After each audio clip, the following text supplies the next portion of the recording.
तीन नंबर जेनटा रोचे 3 number 2 mark हिसाब रे जेनटा कि कवि और कविता लिखवा लगी पड़ुचे 1 मार्क और उत्तर लिखवा लगी रोचे 1 मार्क। सुग्रीव कहीं बाली को डरू थिले कविता लेखा जीवा और कवि लेखा जीवा फास्ट ई दुईट रोचे 1 मार्क और जेन उत्तर रोचे 1 मार्क। बाली अधिक शक्तिशाली होइथिबारु तार बल सुग्रीव डरुथिले कारण तांको बल अनेक थिला बेले बाली बल तांकर अधिक थिला।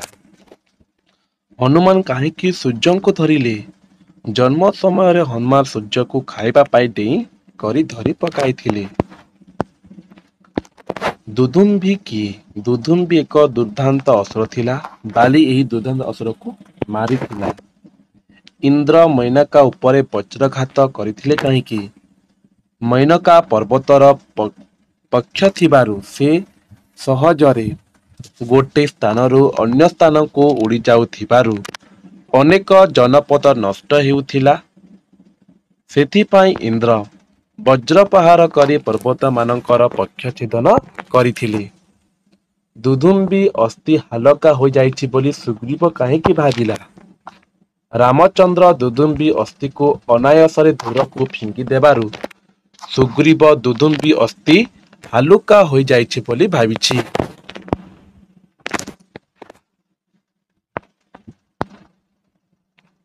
सप्तसाल कौन सप्तसाल हेउछि 7टी साल गछ।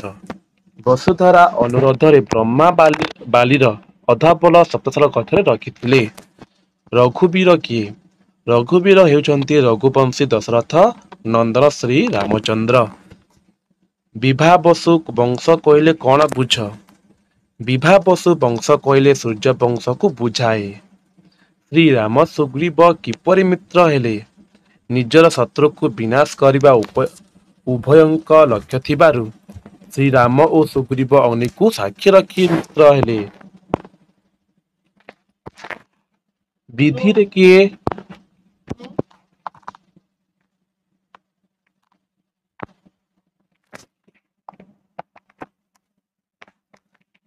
विधिरे किए विभाव बसुंक पुत्र अटंती सुग्रीव विधिरे विभावंक पुत्र अटंती। केउमानंक प्रबोधन रे राम और सुग्रीव काल जापन करुथिले। अनुज लक्ष्मणंक राम और मंत्रींक प्रबोधन सुग्रीव काल जापन करुथिले। बाधा मात्रा भ्रातारे उपुजिछिर अर्थ कौन रामचंद्र माता कैकेयींक पाई एवं सुग्रीव बड़ भाई बाली जोगु वनवास जीवन बिताउथिबार एपरि कुहा जाइछि।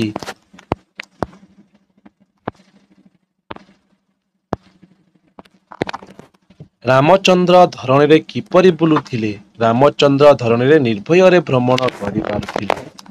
सुग्रीव पर्वत रे काहेकि लुचिथिले सुग्रीव बाली डर रे पर्वत रे लुचिथिले। सुग्रीव विनय सहित कौन कहले बाली को बध करने को जेबे राम चाहूछंती तेबे दुदुम्बी राक्षसर अस्थि निज बल द्वारा उत्तोलन करने को सुग्रीव विनय सहित कहते। विधाता सप्तसाल वृक्षरे बालीर अधबल काहेकि रखिथिले वसुधा उपरे बाली चालीला बेले तार पादपातर जोर रे भाराक्रांत हेला एणु वसुधार अनुरोध ब्रह्मा बालीर अधाबल सप्तसाल गछरे रखिथिले।